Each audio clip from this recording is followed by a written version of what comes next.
An eventful 2013 almost behind us. We're now pondering what could be in store for next year. To get a better idea of where some countries could be headed, we spoke to Scheherezade Rehman. She's an international business scholar and professor at George Washington University, and we asked her to share her thoughts with us on many of the economies, with a special attention to the BRICS. Clearly, they are such an integral part of the world economy now that there is no going back. I think what surprised us all was the sudden slowdown.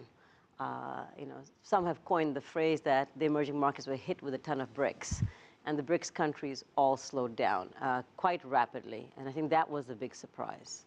What was the reason? Is it Europe? Is it China? Is it the fall of commodity prices in the middle of the year? Is it a little bit of everything? I think it's a little bit of everything. There was slow growth. There was instability in the market for a lot of reasons, including the Fed's tapering down issue, social unrest. I think that was one of the critical aspects that was so unexpected across the board. As we look towards next year, is it fair to, I mean, we always say the emerging markets, and that includes obviously a lot of countries from around the world and from different continents. Is it fair to clump them all together as one big group as we look towards next year? I don't think so. I think you want to keep the BRICS kind of separate because these are the larger, more developed emerging markets. They grew very, very fast for a very long time. They're slowed down, which is, somewhat expected, but not to the extent that they have. It's the new ones, the new emerging markets, Vietnam, Oman, Turkey, Peru, those kinds of countries that you want to keep an eye on, I think. Let me start with Europe, and then we're going to work our ways east, and I'll name off some countries and tell me what you think. Let's start with Turkey. That region has seen its own issue of instability. A lot of it is political, but it also ultimately affects the economy as well. Absolutely. I think the issue that I see is going into next year, which has spilled over from 2013, as a single biggest risk to the market is this issue of social unrest. Now, it comes in various forms. In Turkey and in Egypt, it happens to be about politicized Islam, secularism, democracy, trying to find a happy balance between that. In other countries, it's austerity measures in Europe with Greece and Spain. We talk about social unrest a lot.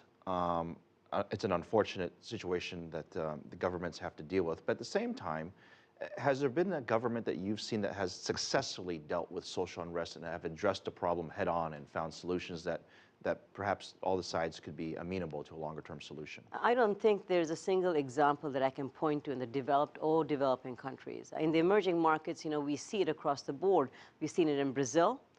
We've seen it in South Africa. And this is all wanting a share of the pie. The countries are growing very fast. The elite are becoming very rich. And the dissemination of capital is not moving fast enough. Yeah. Well, we often talk about the gap between the rich and the poor, and Russia is another country that's the issue that they're dealing with as well. But they're going to take center stage in the Olympics here very shortly, in just about 30 so days or so. You worried about what's going to happen in Russia next year? I think so. I think they've already slowed down. Commodity prices have fallen, and we know Russian growth is dependent on that.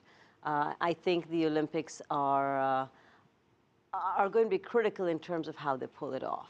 I believe Russia's vulnerabilities will be exposed during the Olympics a little bit. A lot of spotlight will be on the history of Russia and where Putin is right now in terms of not only controlling the economy, but controlling his image and the popularity of his government in place right now. As an investor, when you look at these sort of political issues, how do you weigh that when you think about the economy, when you think about investing? Is that a short-term thing, or is it something longer-term that you say, look, I'm going to put off investing in those countries until things settle down? Yeah, I think it's a two-pronged approach investors have, and they're not obviously compatible. One is, countries have been hit by the worst financial crisis we've ever seen, and we're seeing recovery. Now is the time to go in and cherry pick because everything's at a discount, and these countries will eventually grow and keep prospering.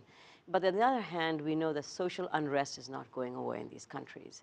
And so we are seeing a retrenchment. Investors are pulling out because they're worried about the management of this in the long term. Do you feel the same way about China?